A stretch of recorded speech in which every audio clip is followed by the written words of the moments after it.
U vremenima krize konzumacija piva opada. Cela pivska kategorija trpi negativne posledice, a liderske pozicije zauzimaju brendovi koji teže nižem platnom segmentu.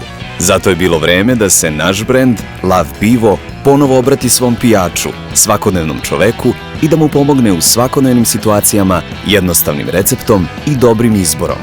Dovoljno je samo da kažeš Lav.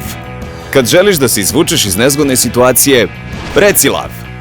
Ej, gde ste generaciju? Ko je ovo? Stiže piće za mladiće. Da nije Dunja iz 4:2 promenila pol.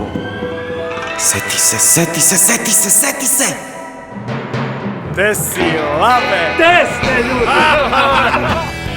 Kad želiš da je smuvaš, reci Lav. Vidi, meni treba pravi muškarac koji zna šta hoće, koji je siguran u sebe, da ima stav, kapiraš? Da je nežan, ali snažan. Šta si ti u horoskopu? Brate mili, pa ja sam devica. Od svih znakova devica. Lav. Lav? Tačno sam znala! Ja, hvala! Kad želiš da motivišeš, reci Lav. Volim ih ko rođene, ali kako od njih da napravim zverine? Jesmo li miševi? Ili smo lavovi? Kad želiš da se osvežiš, reci Lav.